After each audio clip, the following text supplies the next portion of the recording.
Welcome back, everyone, for another deep dive. Yeah. Today, we're going to be looking at the story of Sophie Carter. Okay. Now, Sophie is a teenage artist Right. who was using her art to try and fund her cancer treatment. Wow. And, you sent us this incredible article about her, Mm-hmm. and I was just captivated right from the start. Yeah. So I think it would be amazing to really kind of unpack how her story went from this local struggle to a global phenomenon.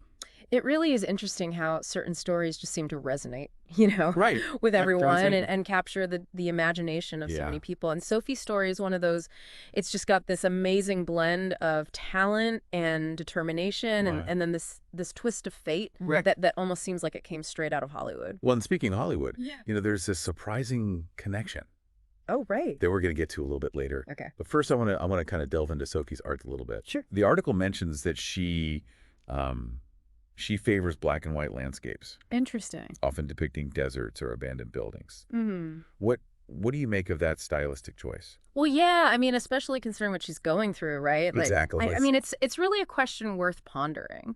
Yeah. That starkness of black and white. I think you could really see it as reflecting, the emotions Yeah. of someone who's battling, a serious illness and deserts and abandoned structures. Those are very common symbols for isolation, Right.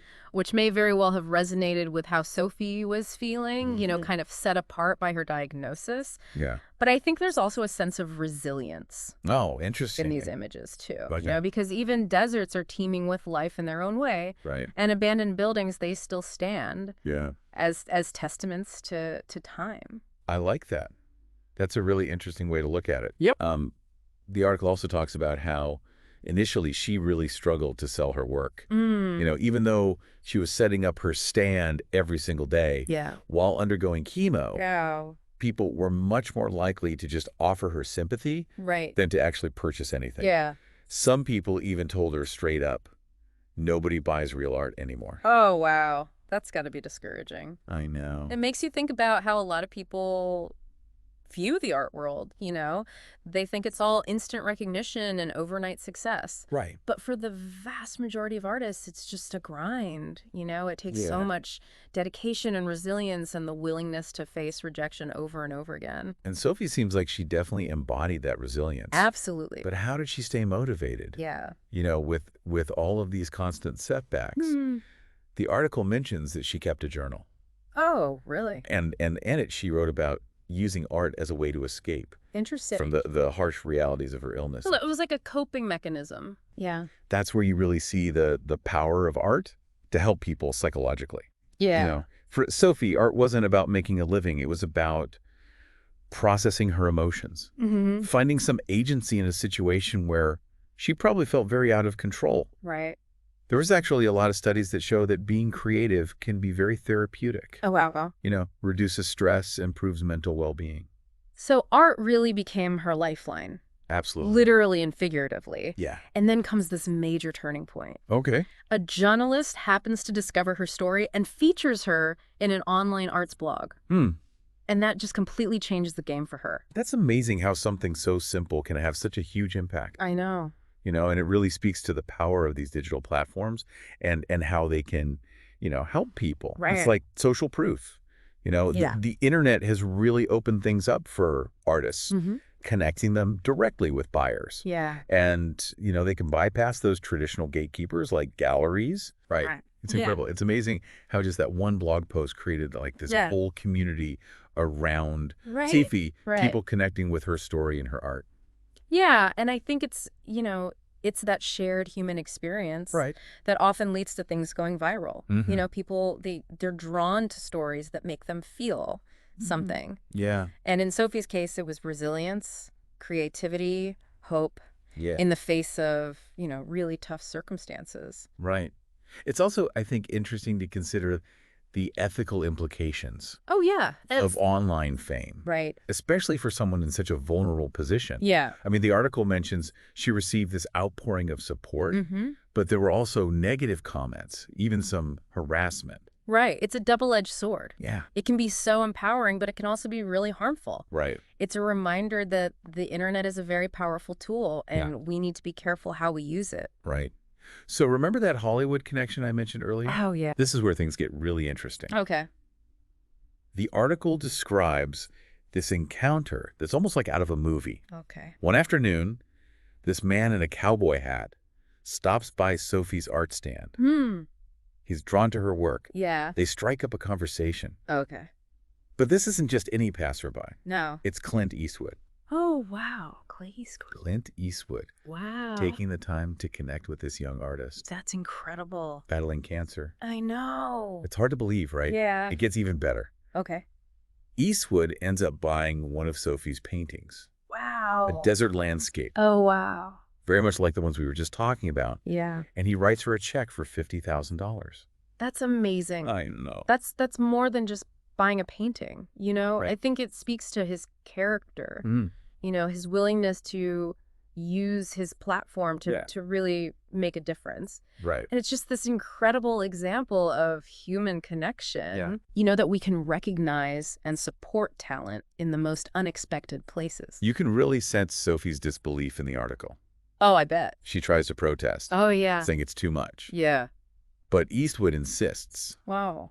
He tells her that he sees genuine value in her work. Mhm. He even encourages her to keep painting, Wow. saying, your story needs to be told. It's amazing how his endorsement, you know, Yeah. almost instantly changes how people see her art. Mm-hmm. All of a sudden, people who wouldn't have given her a second glance Right. are now clamoring to buy her work. It's like the halo effect, right? Yeah, exactly. His fame rubs off on her, Mm-hmm. and it propels her into the spotlight. Yeah, but I wonder if there's a potential downside to that as well. Interesting. You know, because it comes with a lot of pressure Right. to live up to the hype, you know, to maintain that level of success. Yeah. And especially for a young artist who's still developing her own style, that Mhm. pressure can be overwhelming. And the article does mention that a little bit. Right. She struggled to balance her newfound fame with staying true to her vision.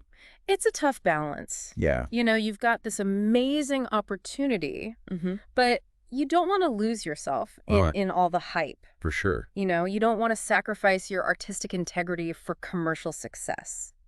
So how do you navigate that? Well, I think it's really important for artists, Yeah. especially young artists, to have a strong support system. Yeah. You know, people who can give them guidance and help them navigate all the complexities of the art world. Right. And it seems like Sophie did have that. Yeah. You know, not just from her family and friends, Mhm. but from, you know, people like the journalist who first wrote about her Yeah. and Clint Eastwood himself.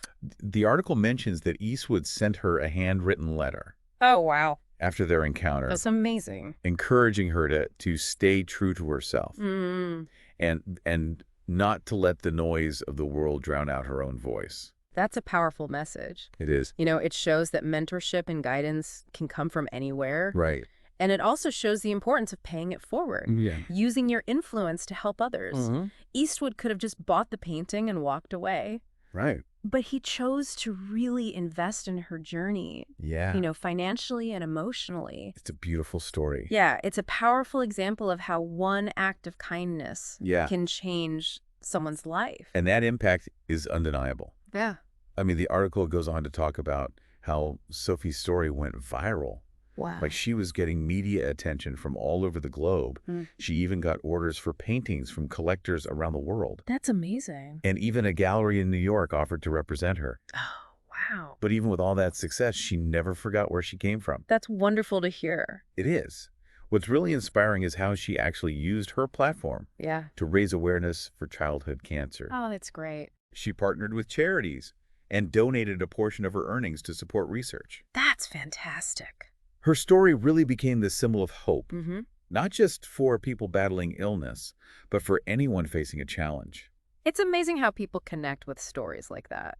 I know. I think it really speaks to the power of authenticity. Right. You know, people weren't just drawn to her art. Yeah. They were drawn to her genuine spirit, Mm-hmm. her willingness to share her struggles and her triumphs so openly. It's a good reminder that vulnerability can actually be a strength. Yeah, Sharing our stories can really bring people together. it's true. Yeah. And in a world that often feels so divided, Right. that sense of connection is so important. Absolutely.